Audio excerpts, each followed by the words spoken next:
Diễm xin chào cô chú, anh chị, các bạn và các em. Hôm nay Diễm chia sẻ công thức món lạc rang húng liều, một món ngon cổ truyền của người Hoa ở Hà Nội.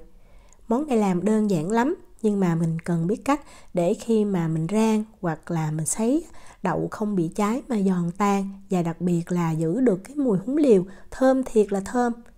Cách làm như thế nào thì bây giờ mình cùng vào bếp làm món lạc rang húng liều này với Diễm nha. Công thức này thì mình cần 500g đậu phộng hay là lạc theo cách gọi của người Bắc. Thì đậu phộng ngon nhất là mình dùng đậu phộng vỏ màu đỏ đó, nhưng mà ở bên Na Uy không có, vì vậy Diễm mua đậu phộng bình thường thôi. Mình chọn đậu phộng đừng có to quá ha, vừa như vậy thì mình làm rất là ngon. Và để tạo độ ngọt cho đậu phộng thì mình dùng đường ăn kiêng, tức là đường nó không có calorie, hay là ở Việt Nam còn gọi là đường hóa học đó. Thì đường ăn kiêng Diễm dùng cái hiệu này, mình mua trong siêu thị của Na Uy là có nha. Đường mỗi viên này thì nó thay thế cho 1 muỗng cà phê đường bình thường. Đường này thì Diễm dùng 5 viên và Diễm cho vào đây 2 muỗng canh nước. Nếu mà mình dùng cái hiệu đường khác thì cái độ ngọt nó có thể thay đổi, và nếu mà mình dùng đường nhiều quá thì khi ăn cái đậu nó dễ bị đắng. Diễm dùng 5 viên đường này thì Diễm thấy rất là ngon và không hề bị đắng. Mình để cho đường nó sủi bọt chút như vậy, sau đó mình khuấy ra cho nó tan ha. Để cho đậu nó đậm đà hơn thì mình cần thêm muối, ở đây là 5g. Muối mình cũng cho 2 muỗng canh nước vào và mình khuấy cho thiệt là tan. Đường và muối này mình chuẩn bị sẵn nha, tại vì khi mà đậu mình sơ chế xong là mình sẽ cho đường và muối vào liền. Để sơ chế đậu thì Diễm có một cái thau nè, và tiếp theo mình có một cái rây nha, để vừa dặn trong cái thau như vậy. Để khi mà đậu ngâm xong mình nhắc đậu lên cho ráo, nó dễ dàng hơn. 500g đậu này mình cho vào trong cái rây ha. Rồi mình đi bắt nước sôi. Với 500g đậu và cái thau đựng này thì Diễm nấu 2 lít, Diễm thấy rất là vừa. Nếu mà cái thau nhỏ hơn hoặc to hơn thì mình có thể tăng lượng nước sôi lên. Cái nước này mình không có cho muối cho đường gì hết, vì vậy mình nấu bao nhiêu cũng được. Nước sôi như vậy thì mình nhắc xuống liền và mình cho liền vào trong cái thau đậu mình đã chuẩn bị sẵn. Cho làm sao nó ngập đậu là được. Và mình để yên ở đây nha. Mình ngâm đậu trong cái nước sôi này trong thời gian là 30 giây. Mình nên canh đi cho nó chính xác. Mình ngâm lâu quá thì cái vỏ đậu nó mềm, nó sẽ tróc ra. Còn mình ngâm vừa đủ thôi thì vừa mềm để nó thấm đường và muối thì ăn nó sẽ ngon. Sau đúng 30 giây thì Diễm nhắc lên và Diễm xóc cho thiệt là ráo nước ha.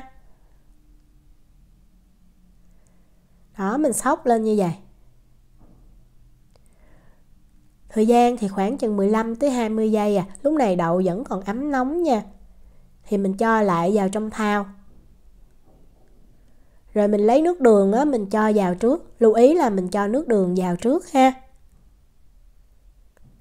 Rồi cầm thau lên, nhẹ nhàng mình xóc cho thiệt là đều. Thời gian thì khoảng 30 giây. Anh Hùng nói mình cho vào trong cái rổ đó. Mình xóc đường cũng được, nhưng mà Diễm thích cái đậu nó thấm đậm đà đó, vì vậy Diễm cho vào trong cái thau như vậy. Sau khi xóc đều khoảng 30 giây rồi thì mình mới lấy cái nước muối đó mình cho vào. Rồi mình cũng nhẹ nhàng mình xóc cái đậu này cũng khoảng 30 giây luôn. Xóc làm sao cho thiệt đều để cái nước đường và muối đó nó thấm vào trong vỏ đậu. Khi mà mình ăn đậu nó có cái vị ngọt thanh đậm đà rất là ngon. Sau khi xóc đều xong rồi thì mình đổ lại ra cái rổ. Rồi bây giờ mình cũng xóc thêm tí xíu nữa cho cái nước đường và muối nó được ráo. Tại sao mình không dùng đường thường để mình làm? Tại vì nếu mà mình dùng đường thường thì khi mà mình rang hoặc là mình sấy cái đậu nó sẽ bị cháy. Đây là cái bí quyết làm mà không có ai chia sẻ đâu. Để sấy đậu cho khô thì Diễm dùng cái vỉ nướng, nó có những cái lỗ nhỏ như vậy. Và Diễm lót bên trên cái tờ giấy nướng bánh nha. Mình có cái dĩa nướng thường mình lót cũng được, thì nó lâu khô hơn chút thôi.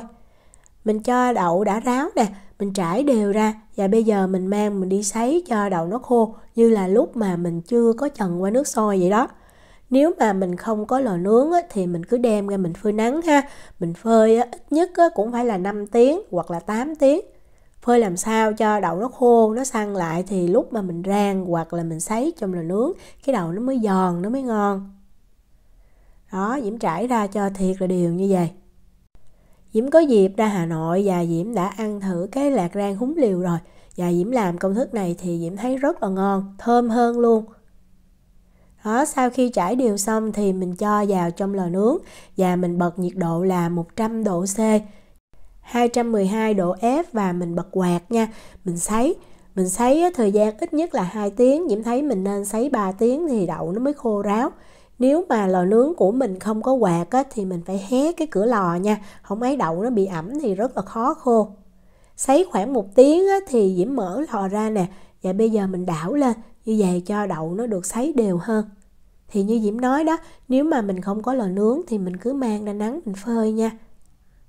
Lúc phơi nắng cũng vậy nữa, thỉnh thoảng mình ra mình đảo lên cho đậu nó đều thì như vậy nó mới khô nhanh được. Cái sấy này rất là quan trọng, phải cho khô, không khô thì khi mà mình rang đậu nó không có giòn. Đó, cái này là Diễm sấy gần 3 tiếng nè. Để Diễm quay gần cho mình xem. Mình sấy là đậu nó chỉ nóng thôi chứ không phải thiệt là nóng nha. Thiệt là nóng là giống như mình rang rồi. Vì vậy nếu mà cái lò nướng mình cũng nên canh nhiệt. Diễm thấy 100 độ C. Bật quạt là mình sấy nhanh nhất và cái nhiệt độ nó cũng chuẩn nữa. Đó, cái đậu nó sẽ khô như vậy.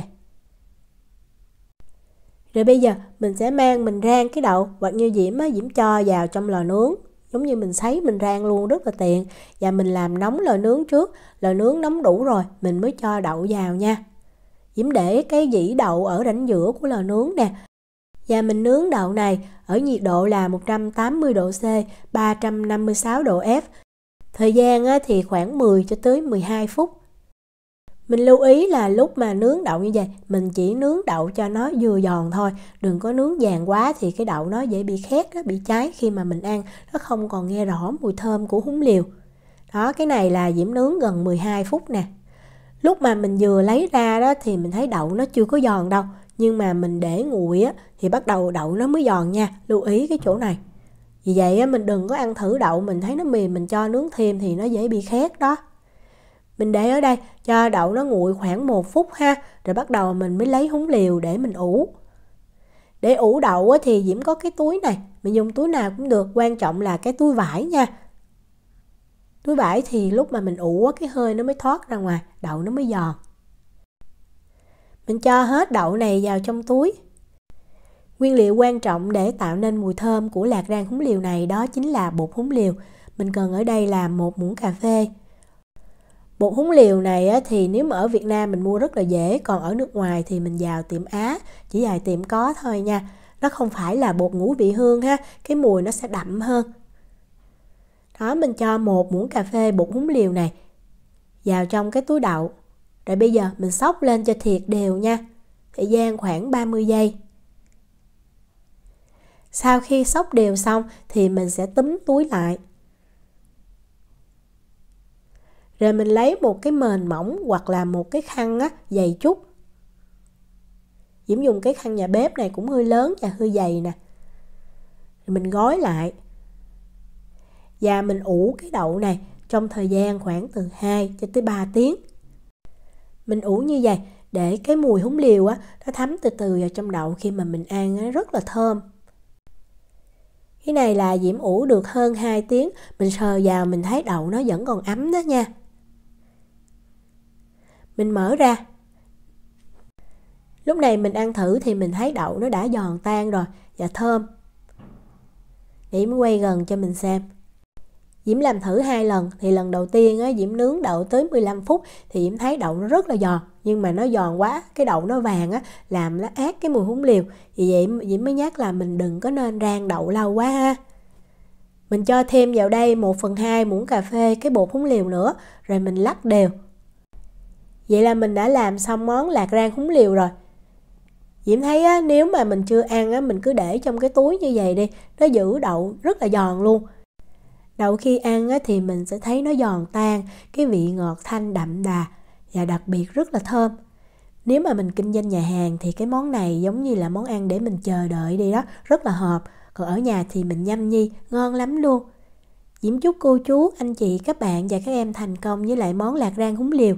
Nếu mà có thắc mắc gì thì cứ để lại lời nhắn hoặc là gửi tin nhắn cho Diễm.